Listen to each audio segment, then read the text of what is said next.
This is the Ethnicity and Dementia online course with focus on Hmong Americans.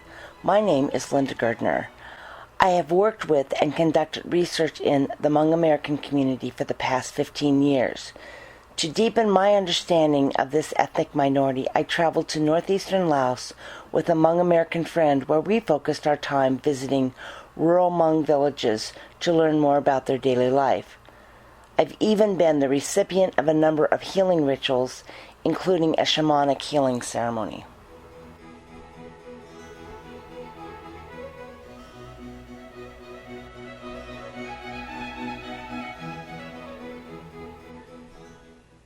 The Hmong woman pictured here was born in Laos, but was forced to flee her homeland following the communist takeover of Laos in 1975.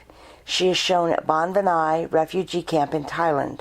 Soon, she would be traveling to the United States to begin her life anew.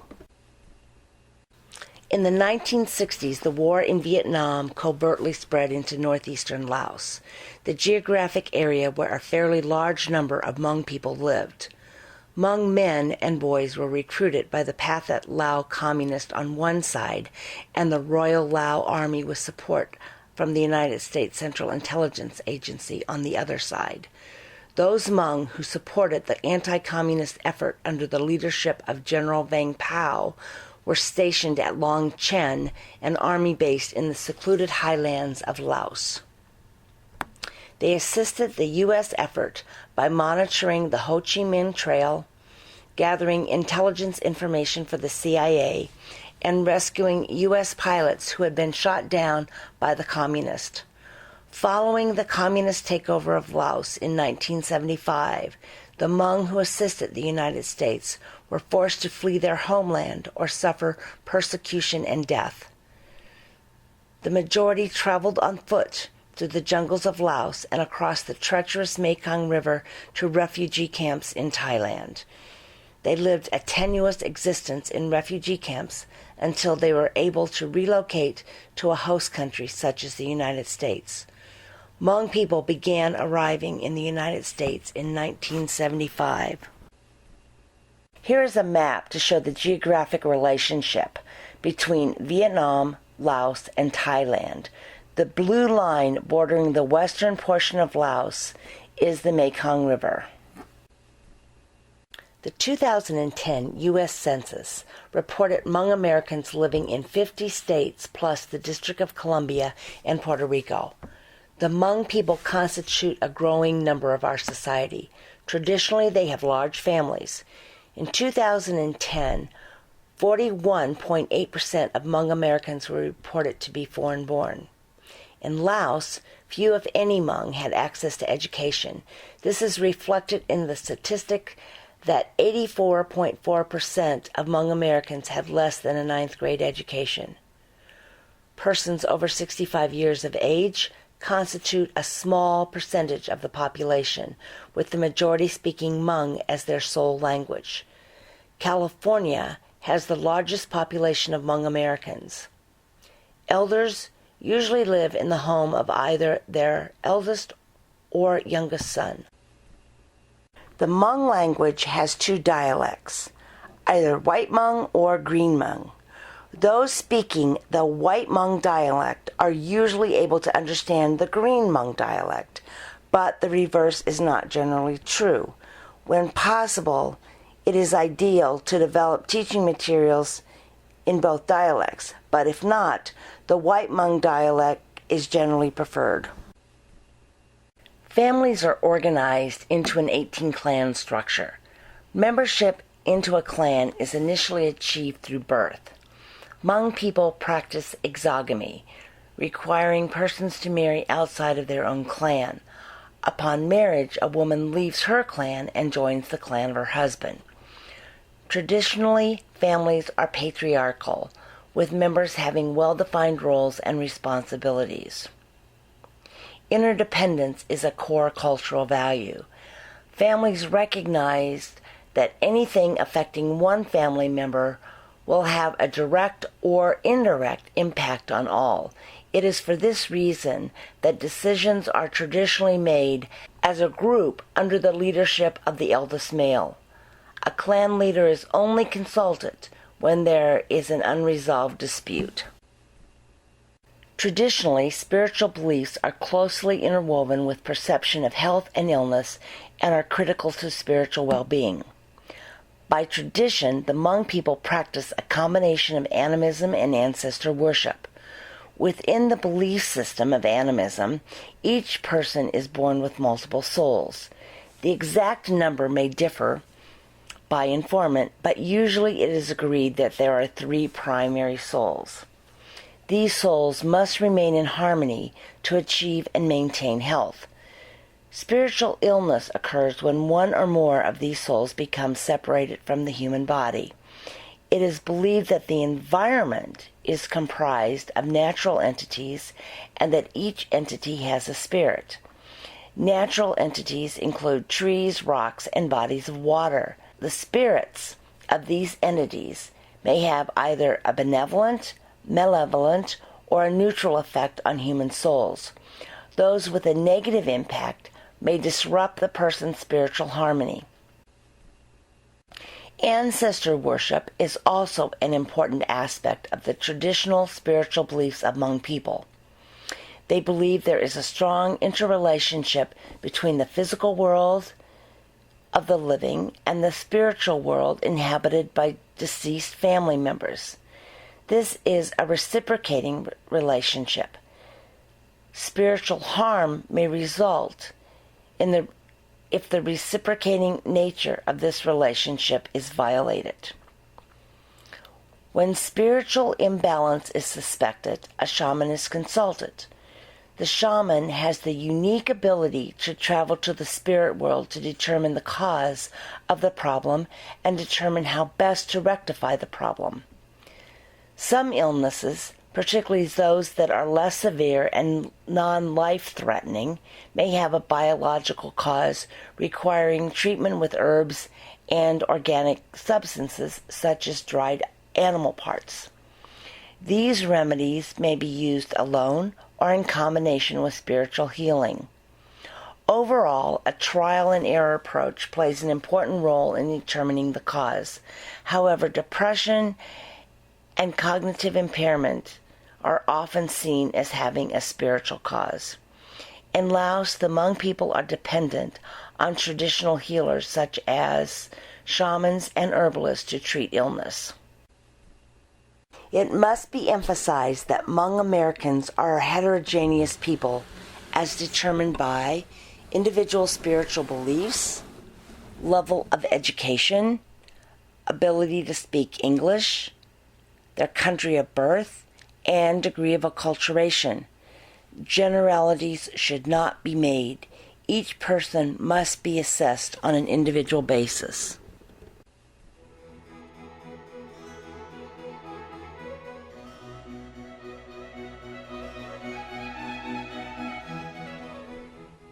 Confusion and memory impairment are not new concepts to Hmong Americans.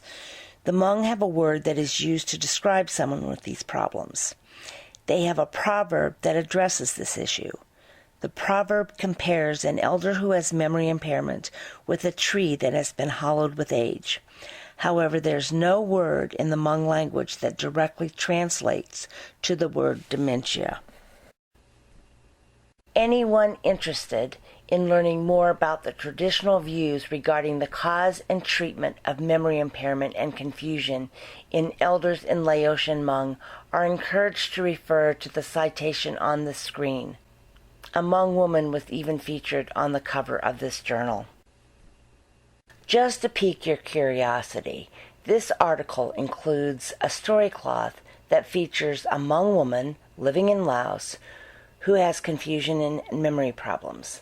Shaman Zhang served as the expert who relayed the story to his artistic son. The cloth was then embroidered by his wife. Although there are no statistics on the prevalence of dementia in the Hmong American population, it is an important issue.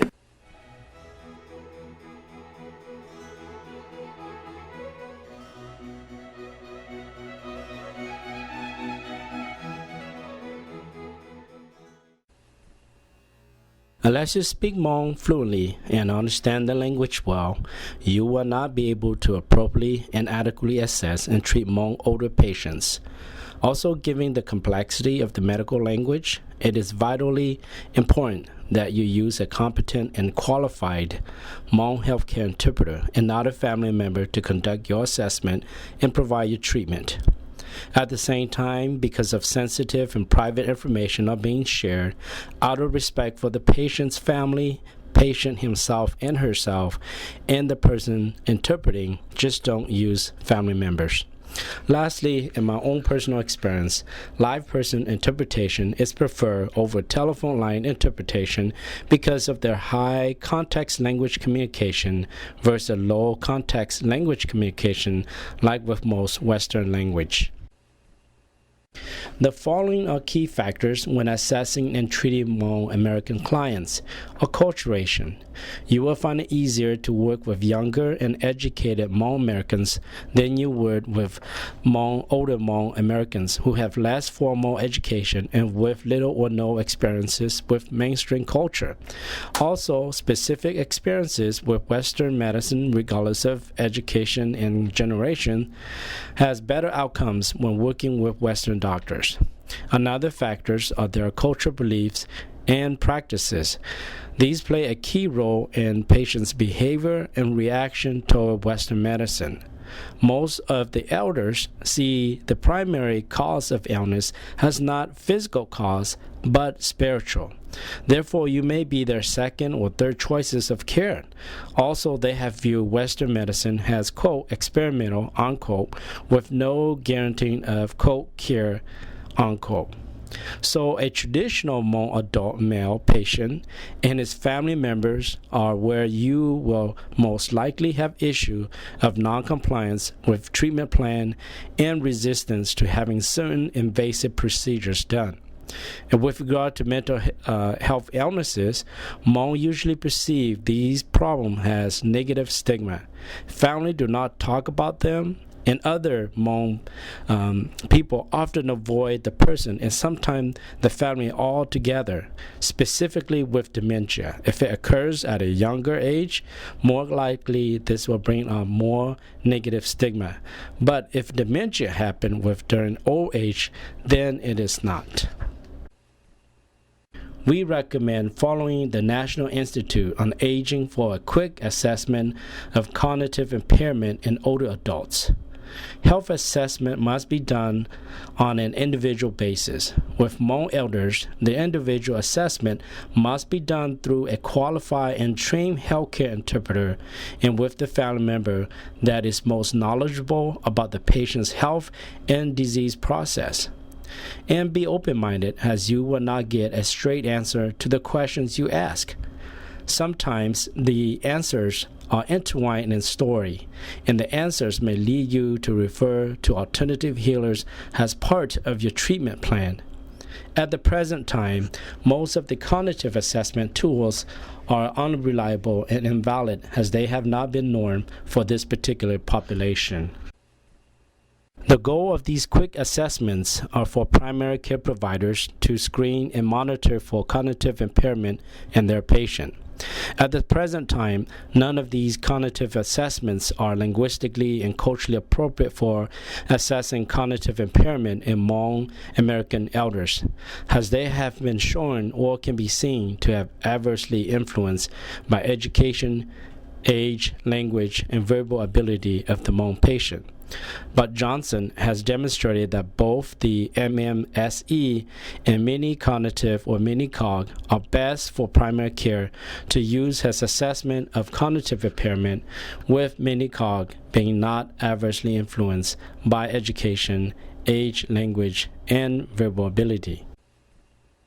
Given that all of the cognitive assessments will have validity and reliability issues with Hmong patients, even with the use of an interpreter, the bigger issue lies with the patients lacking formal education, experiences with Western medicine, and high illiteracy rate.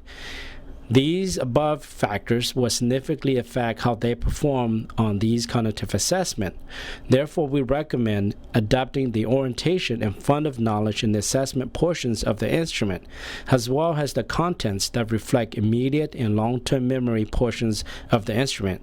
The contents of these items should be objects or entities that are commonly seen or experienced in the Hmong community.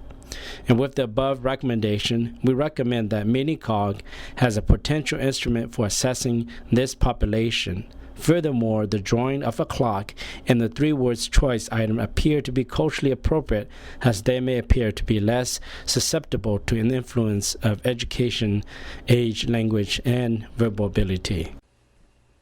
Traditionally, the youngest son and daughter-in-law bear the responsibility of caring for their parents in older ages by default.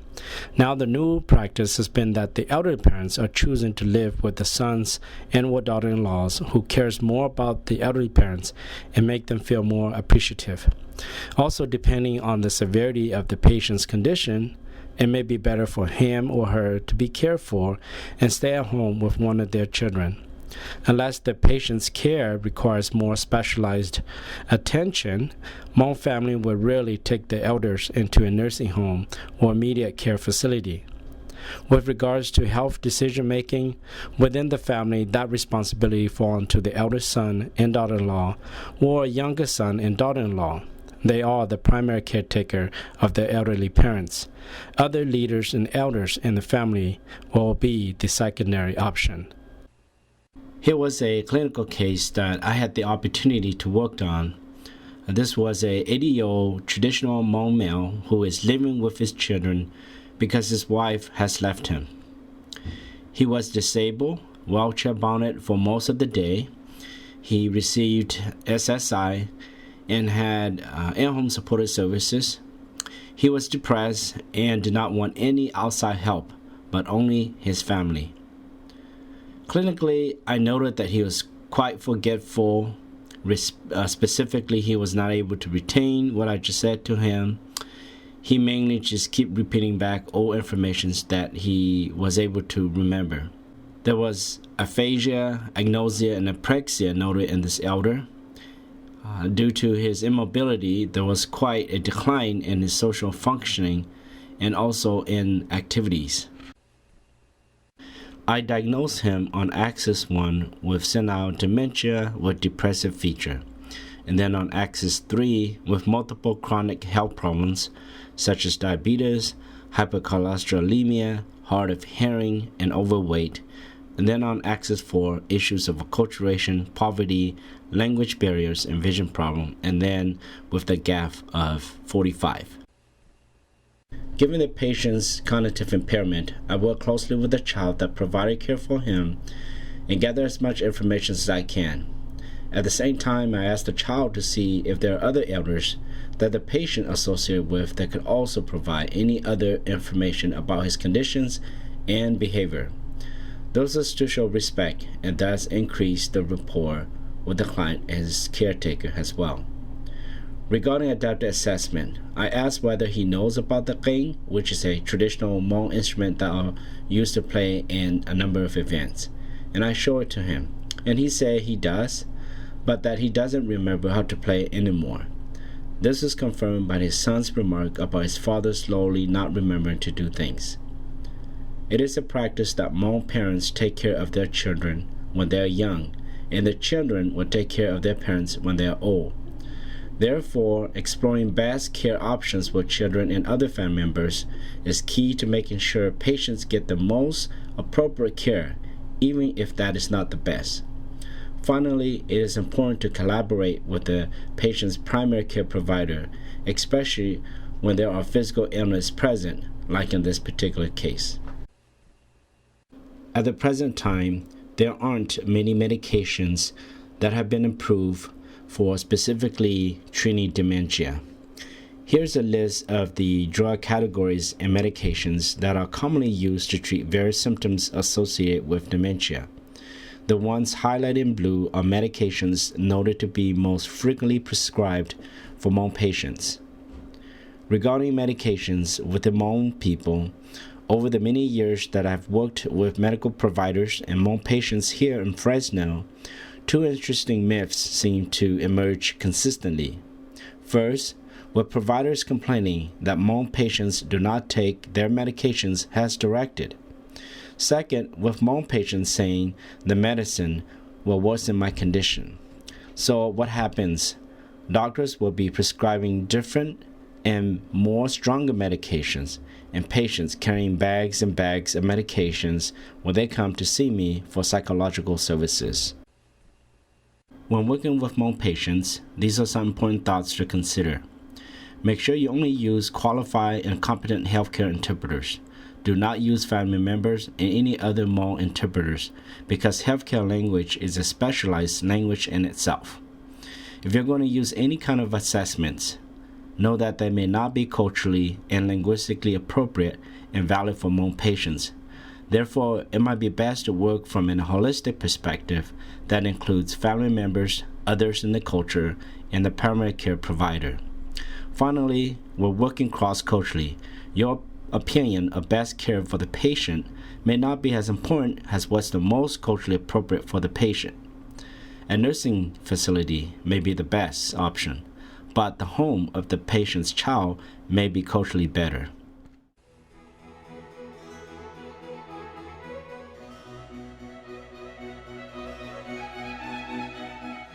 This section of the presentation reports findings from the first ethnographic study to address how life in the United States has affected the perception and care of elder Hmong Americans with memory problems and confusion.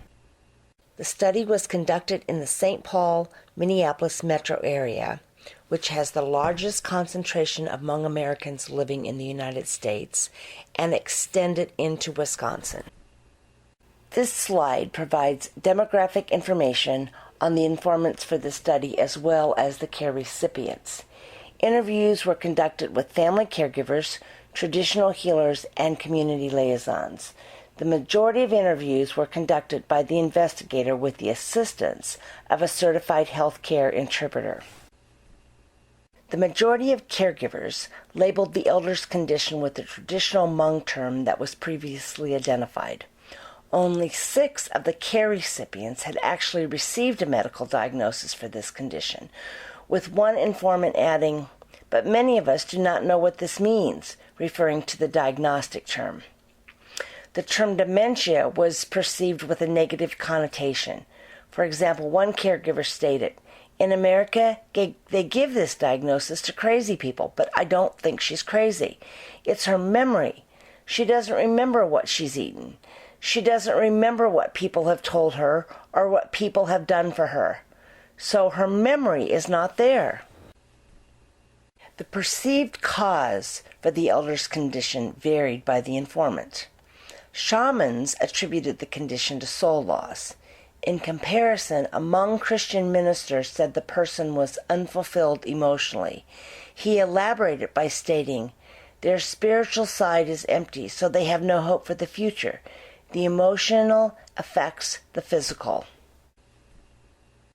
Shamans elaborated by identifying 3 spiritual causes for memory problems and confusion. First, in the United States, many elders live in loneliness. They're getting sad and lonely, don't want to stay near the body, so that is why they wander around. In this example, the shaman was referring to the spirit wandering around. Second, it was believed that an evil spirit may invade or attach itself to the person's body. More specifically, one shaman said, "An evil spirit could block the elder's mind so that he or she doesn't know how to think clearly."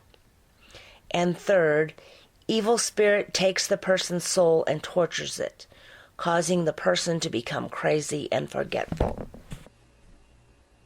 Overall, family members identified aging as the cause of dementia. This is fairly consistent with the proverb that was previously presented. However, the majority of community liaisons attributed stress to the cause. This slide represents a married couple's responsibilities to family and clan as depicted through concentric circles. primary responsibilities begin in the center and extend outward. So first, their first responsibility is to their nuclear family. From there, the couple's responsibilities extend to the husband's family, then the wife's family, and then extending outward, the responsibility is to the husband's clan.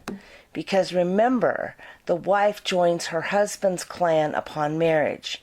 And finally, their responsibility is to the Hmong community as a whole. Now let's discuss the caregiving structure.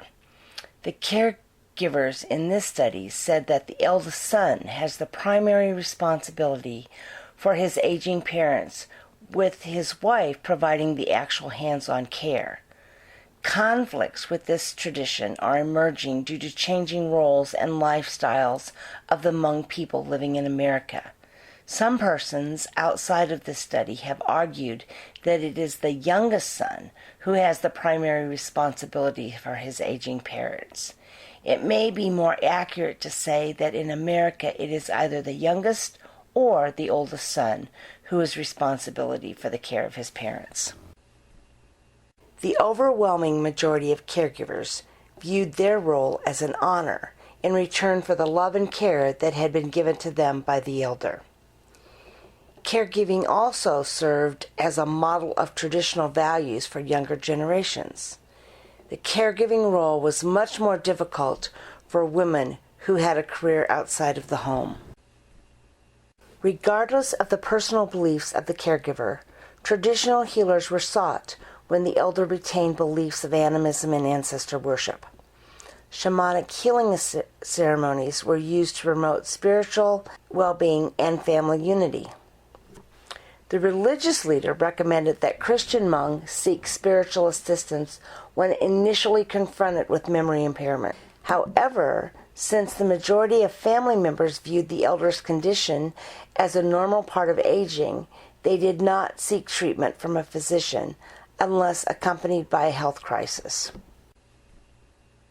With regard to support groups, a local chapter of the Alzheimer's Association was unsuccessful in initiating a support group in the Hmong American community.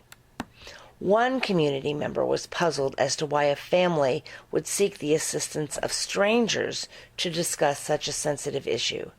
This is consistent with the perspective of a caregiver who emphasized, "You need to talk it over with someone in the family.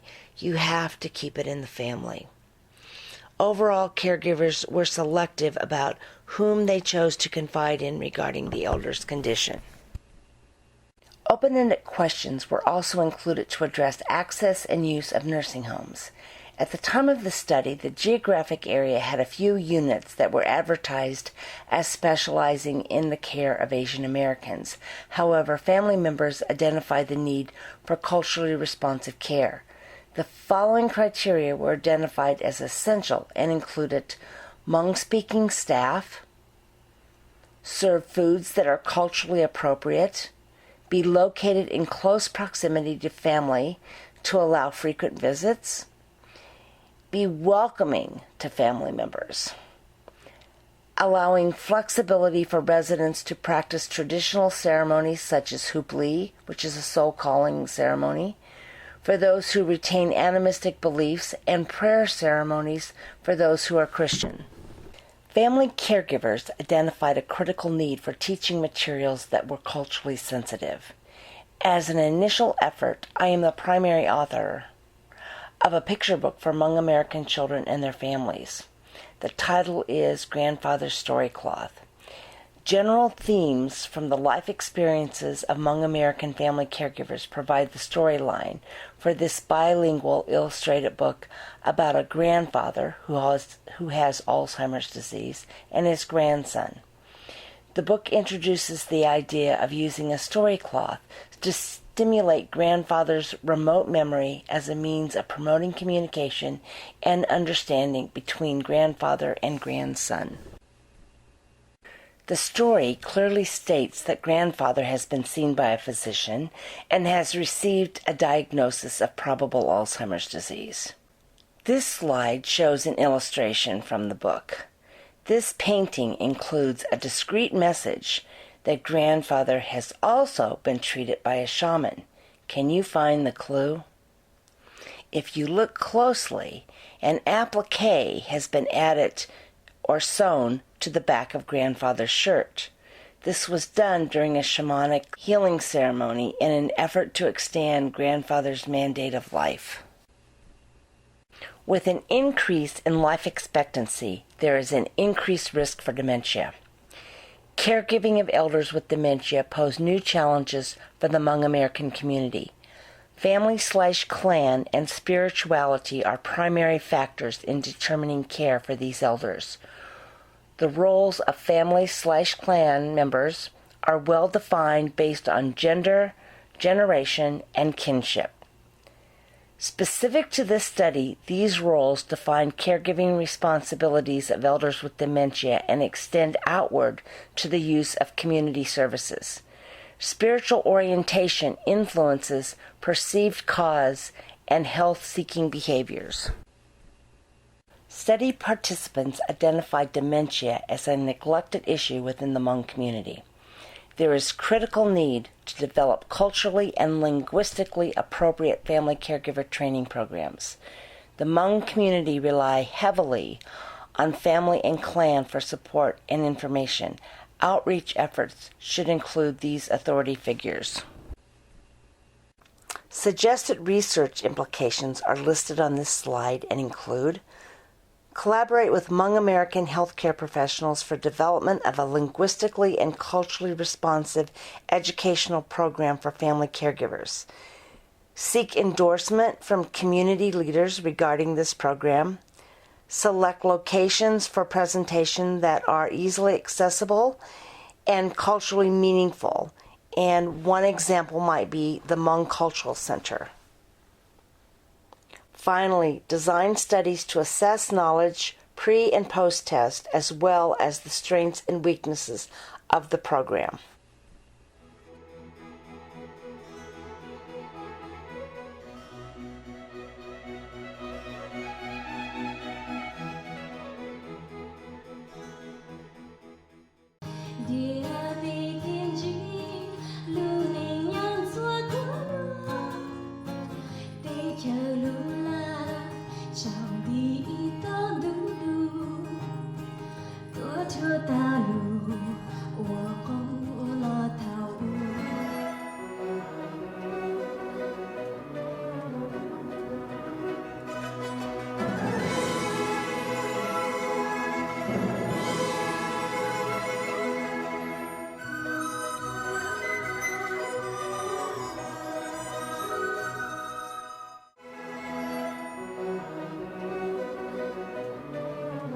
This is a very exciting day for us.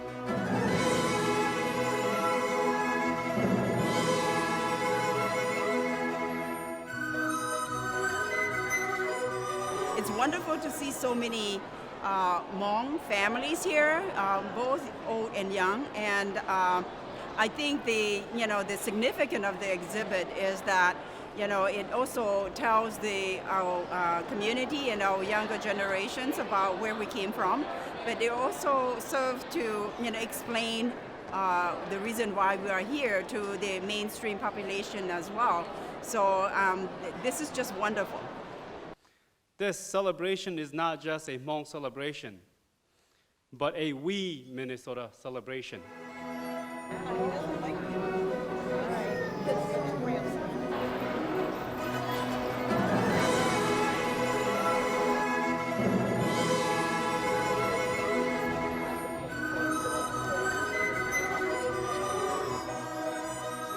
So whose first time is it seeing a Hmong exhibit at the History Center? Okay, Minnesota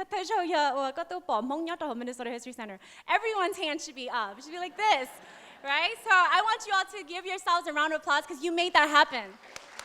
We all made that happen. Welcome to the Minnesota History Center and to this special celebratory opening day for our new exhibit, We Are Hmong, Minnesota. This year, 2015, marks the 40th year of my people, the Hmong people, leaving our home country of Laos.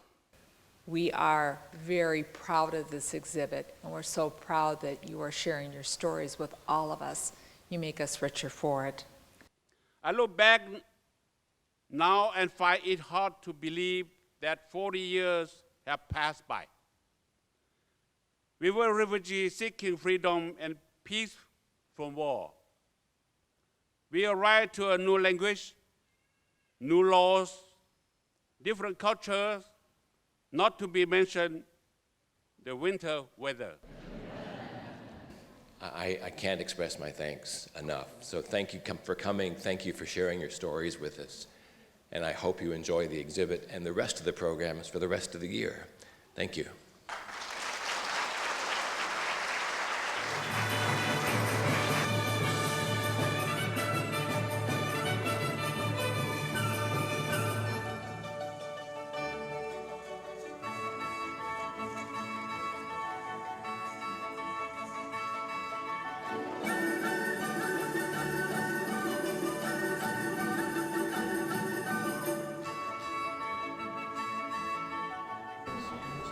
Oh, just look at this. I mean, we have multi-generations in this room, people pointing at familiar things and sharing stories, and it's just everything that we could have ever dreamed and beyond. So just a really great feeling right now.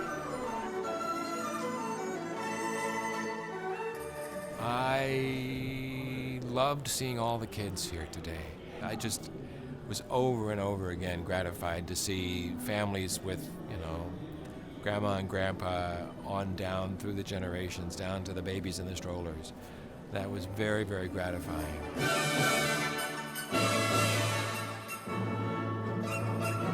It means a great deal to have elders with young children at tables doing activities together, because family is the heart of Hmong culture. Family is the heart of all of our cultures.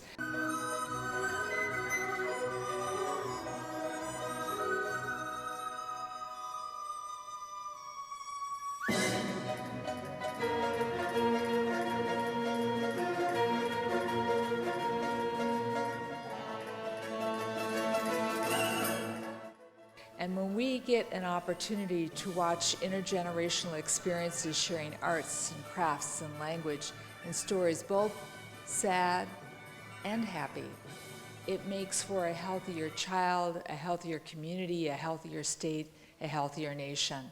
Congratulations to wonderful planning for this exhibit, to all of you. So Steve, I hope you accept this gift on behalf of the Hmong community for all the support and partnership of the Minnesota Historical Society.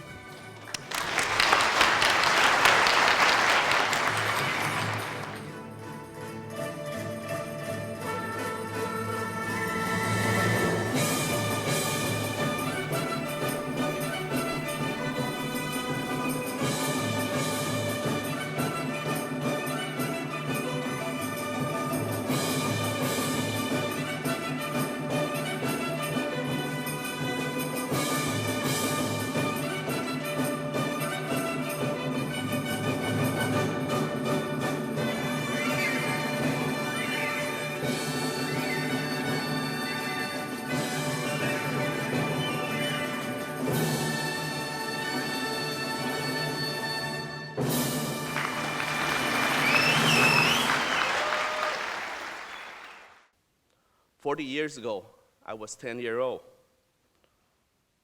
I remember Longchang, my birthplace, and the grand operation there. I remember the moment my father's loud and commanding voice suddenly changed to whisper because communist regime took over our home country. I remember keeping my younger sibling quiet as we hid in a thicket for hours to avoid being captured by our enemies. I remember throwing away a heavy load of luggage into the Mekong River to keep our boat afloat as we crossed it. I remember the first time being hungry in the confinement of the refugee camp in Thailand.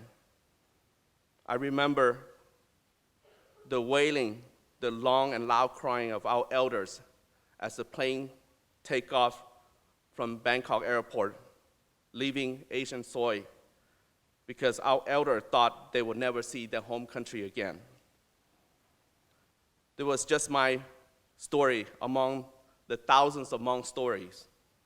Sadly, many of our people perished along the way and couldn't share their story with us. Let's not forget them. Well, I think particularly looking at some of the pictures about the evacuation, in May of, 75, it also brought back a lot of memories, especially for some of our families who have to go through that, evacuation and then did not make it to get on the airplane, and then had to then later on travel by foot and lost many family members along the way. So it was kind of like a bittersweet kind of memory. But some of our family pictures are also on the exhibit, so that's kind of exciting. My story and connection to Minnesota began in May 1975.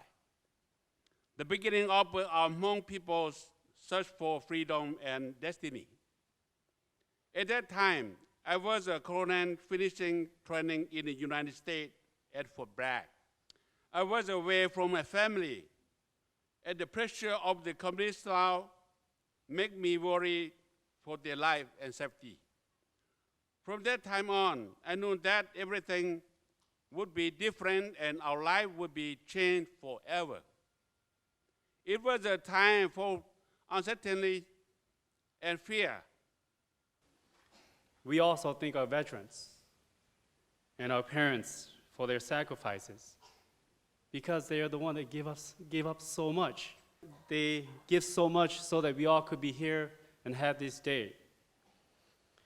I want to take this opportunity to remind everyone that the Lao Hmong Veteran Memorial will be built this year at the State Capitol ground.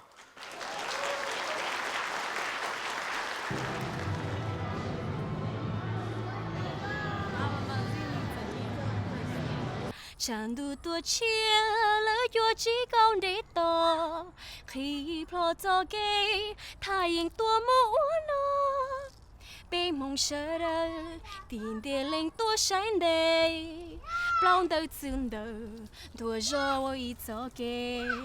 I'm really glad that the History Center is taking initiative and do an exhibit on the 40-year of Hmong being here in this country. Yeah, like the We Are Hmong exhibit. So I was brought on to the team, the We Are Hmong Minnesota team, as an exhibit designer. And I did a lot of graphic work and also installation with objects. And I also did this large art install here, bringing remembrance and honoring those that didn't make it when they were coming across to the United States.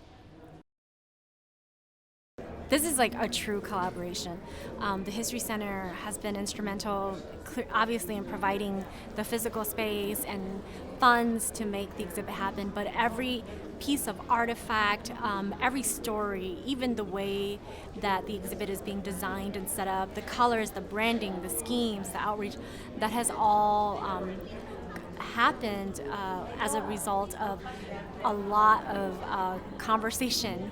I'm sure we had the highest number we've ever had of first-time visitors of any sort coming into the building.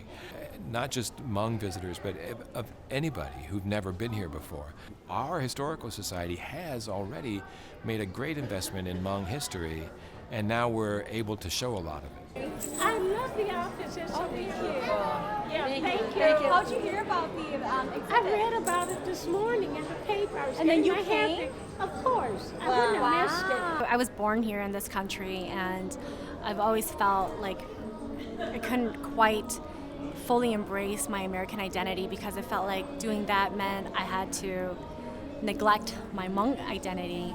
And it's opportunities like this exhibit that normalize complex identities, like Hmong American modern woman identity.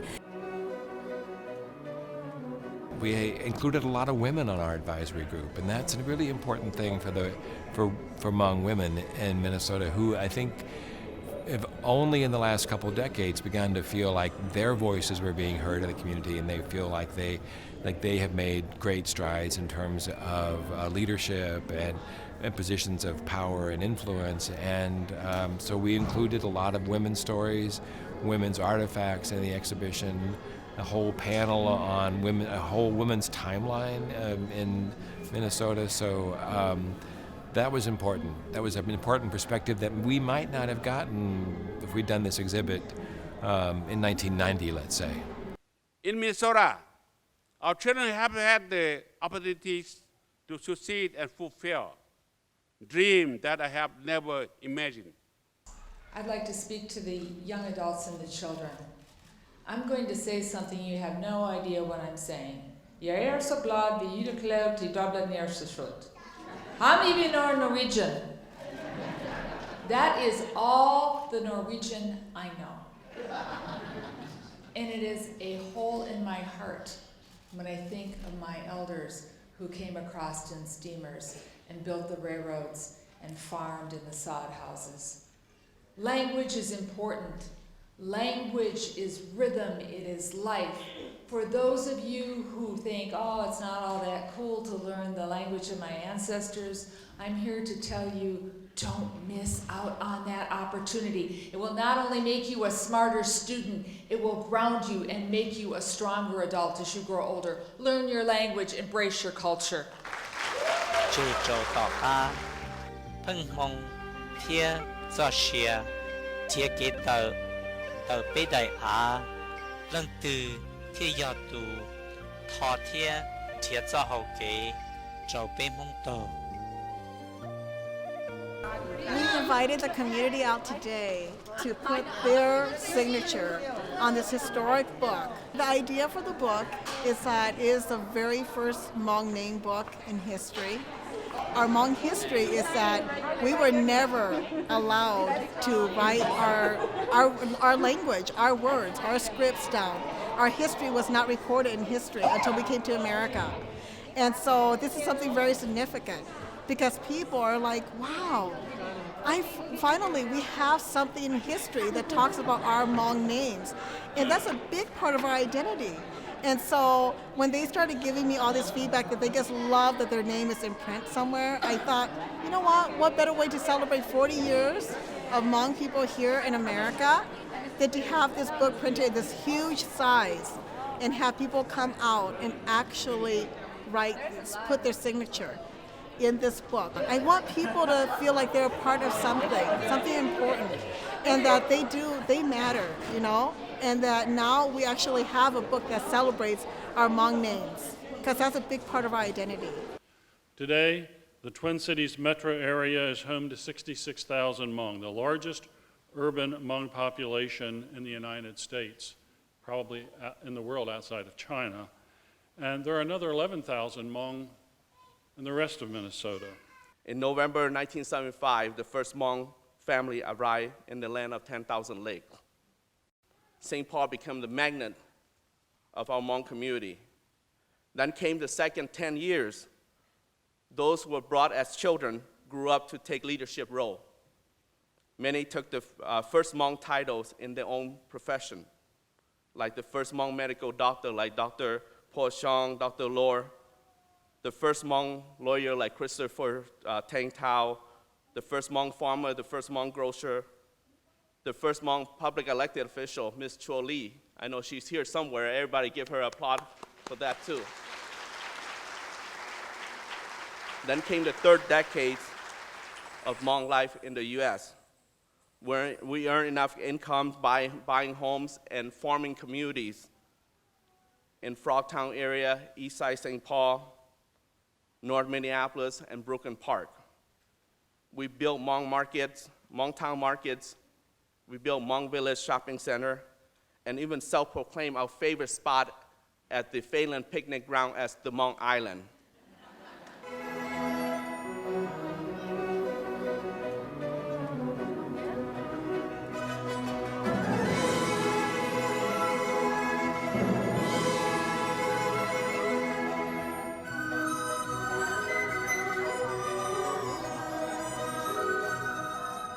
The first 10 years of our life here is, we spend traveling from state to state, trying to find a relative and also trying to search for opportunity.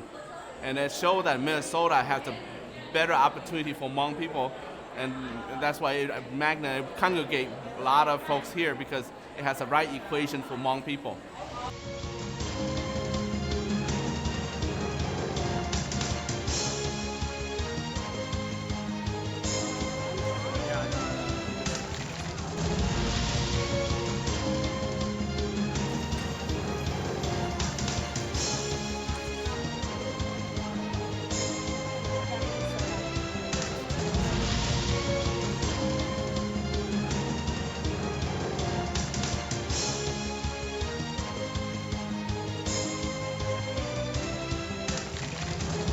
So today is our 40th year. It's time to think where we're gonna go from here.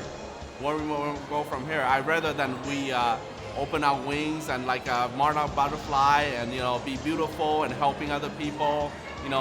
Moving forward at the same time, not forgetting who we are.